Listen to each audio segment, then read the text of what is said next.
It's incredible because while they try to paint Ahmaud Arbery as some sort of savage, right? Let's talk about who the real savages are here. I would argue the real savages in this country, not just this trial, not just this case, but in this country, are the people who prioritize private property and protecting private property over protecting human lives. There's no evidence that Ahmaud Arbery engaged in any type of criminal activity or that he burglarized a house that was under construction. No evidence whatsoever. But even if there was evidence, who cares? That justifies shooting and killing people because of precious material items? Really? I would argue that's the savage behavior. Savages don't value human lives. That's what savages are. That woman right there, she's the real savage who's trying to justify the murder of a man who was jogging by referencing his toenails, when in reality, what she's doing is justifying the murder of a person who did absolutely nothing wrong. Absolutely nothing wrong. And I mean, I don't know, since we're just picking on random things to justify murdering people, I don't like that suit she's wearing. Look at that ugly suit she's wearing. Yeah, I don't know. Well, how would you guys feel about that woman walking into your house wearing that ugly ass suit? Not even your house, your neighborhood. If she's walking in the neighborhood. I would not want to see her walking on the sidewalk in front of my home wearing that ugly suit. And if she doesn't have a pedicure, I mean, she looks like a savage. Now, you don't want to turn her into a victim. Look, guys, we don't want any of that. We don't want any of that. We don't want lawlessness. We don't want chaos. But we're tired of- We're there. We're tired of right-wing terrorism that has been done in this country for centuries.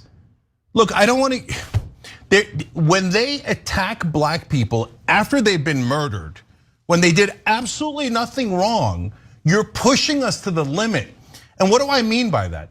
You're asking us to talk about history, the history of the South. This is in Georgia. What happened in Georgia? There were savages in Georgia. It was the ancestors of the white right-wingers. They were absolute savages.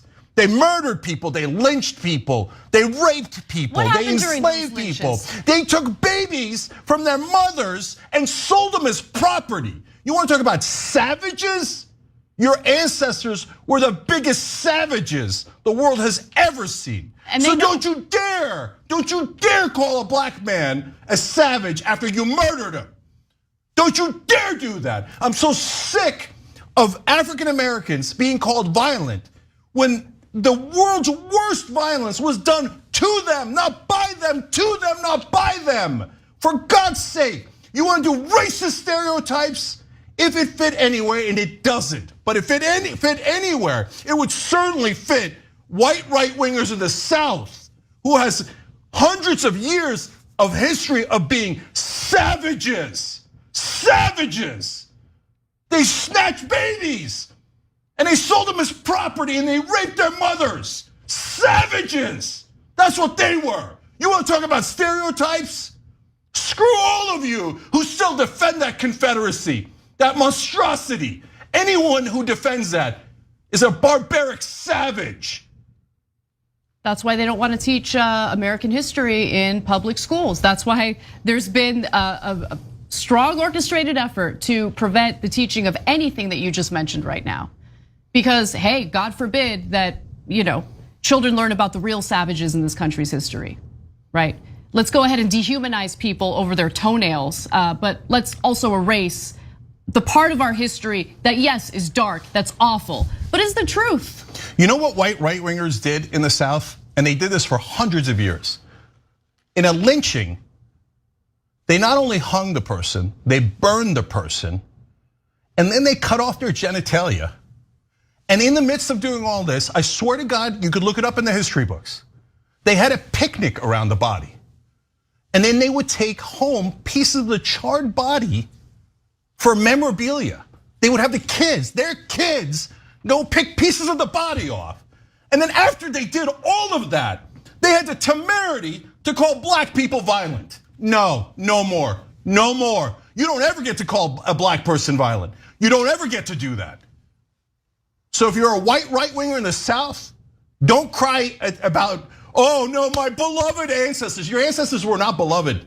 They weren't. They were monsters. So I said it because it's true.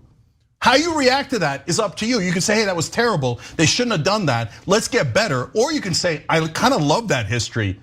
That proves you are just as racist. You just don't get to do it anymore the way that you want. And that's why when you see cases like this and you see a black man murdered, you think, nah, boy, go get him. Go get the way to go, defense. So that's the right wing in this country. And I'm sick of babying them. Oh my God, did we hurt your feelings? I don't care about hurting your feelings. You guys have done racist stereotypes against every minority my entire life. My entire life, all I've ever dealt with is your stupid racist stereotypes, and we're all sick of it.